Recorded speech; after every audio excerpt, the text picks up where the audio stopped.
Olá, boa noite. Você que está fazendo a disciplina de Ciências do Sérgio Donani Arruda, o 9º ano. E a gente vai fazer aqui um vídeo explicativo, introdutório, do primeiro conteúdo do 9º ano, tá bom? Esse título, né, esse material que está disponível para você, tanto na plataforma via WhatsApp, é dividido em vários capítulos. No entanto, nós vamos estudar inicialmente o capítulo 1, a introdução do capítulo 1, tá bom? Na sequência, nós vamos fazer um estudo mais detalhado sobre ele. No 9º ano, em Ciências, nós estudamos um pouquinho de Física e um pouquinho de Química. Essa parte introdutória do capítulo, como você pode ver, ele começa falando sobre a luz, sobre energia, alguns conceitos fundamentais, explicando os fenômenos da natureza. E é isso que nós vamos falar neste vídeo explicativo, tá? Ele vai colocar como a gente se vê, né? Que você vê à sua volta. E aí a gente, independente do local que nós vamos estar, nós vamos ter coisas naturais, como a água, uma árvore, um inseto, um animal, um gato, né? Nós mesmos, e coisas artificiais, como, por exemplo, uma caneta, um caderno, o próprio livro, o computador, o celular que você está vendo este vídeo. E o que é isso, né? O que forma isso? O que forma tudo que existe? O que forma tudo na natureza? O que forma tudo na natureza, gente, são os átomos. É o que está aqui nesse quadrinho aqui amarelinho. Por volta de 2.500 anos atrás, um filósofo grego de nome Demócrito considerou que se dividíssemos um pedaço de madeira em pedaços cada vez menores, chegaríamos a uma partícula que seria indivisível. A essa partícula, o filósofo deu o nome de átomo, que em grego significa não divisível. Não divisível. Não e tomo divisível. Surgiu assim o conceito de átomo como a menor parte da matéria.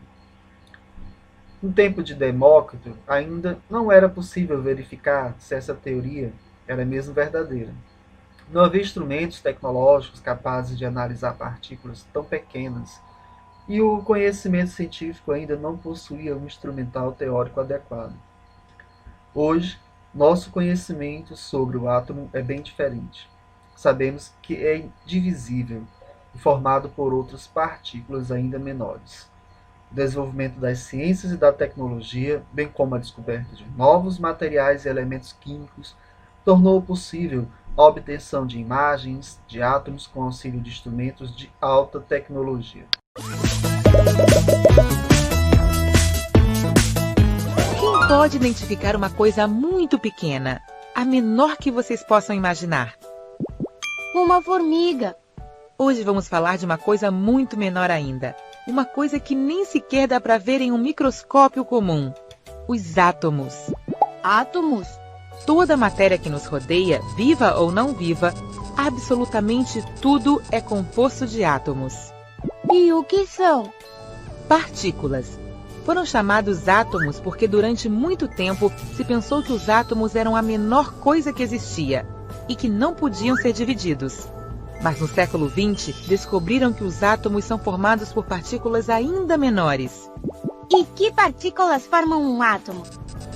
Os átomos são formados por um núcleo e por partículas que estão o tempo todo em volta dele, e que se chamam elétrons. Dentro do núcleo, cada átomo tem um número de outras partículas, chamadas prótons e nêutrons. E por que essas partículas se mantêm unidas e não se separam? Porque tem muita energia ali. E os átomos são todos iguais? Não, existem átomos com mais e com menos elétrons, prótons e nêutrons. E todos eles são muito diferentes entre si. Para classificar e estudar todos os átomos conhecidos, eles foram agrupados numa tabela que se conhece como a tabela periódica dos elementos. Ali vocês vão encontrar desde átomos muito conhecidos como o oxigênio ou o hidrogênio, até outros com nomes tão estranhos como praseodímio ou tungstênio. E o que significam os números e as cores que tem na tabela? O número é a quantidade de prótons que tem no núcleo de cada átomo e se chama número atômico. As cores indicam que alguns átomos podem ser agrupados por certas características e por suas propriedades. Estes grupos têm nomes diferentes: metais, não metais, metalóides e gases nobres.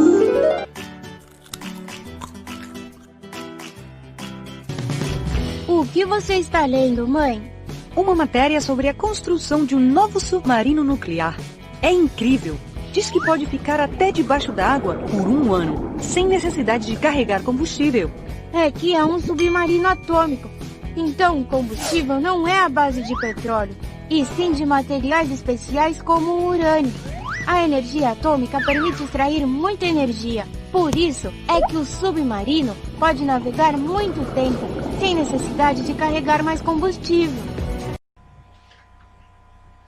E finalizando o nosso exercício, é bem simples. Você pode copiar no caderno, tirar foto e encaminhar pelo WhatsApp, tá bom? São apenas 5 questões. A primeira questão, defina com suas palavras o que é o átomo.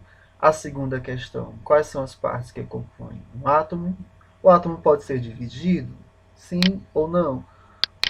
Em que partes, né? Em que partes? Como organizamos e escrevemos os elementos químicos? Observe a imagem abaixo, escreva o nome de cada elemento químico aqui representado, né, desses elementos que tem aqui. Lembrando que tudo isso está aqui, tá no livro da gente, nosso livrinho de ciências, certo? E nas próximas atividades, ou seja, nas próximas aulas, nós vamos continuar falando sobre os elementos químicos, sobre as substâncias químicas, tá certo? Sobre as misturas, as reações. Para não ficar muito longo, a gente está dividindo aqui em 2 ou 3 aulas esse capítulo, ok? Espero que vocês tenham entendido. Qualquer dúvida é só perguntar pelo WhatsApp ou pela nossa plataforma. Grande abraço e até lá!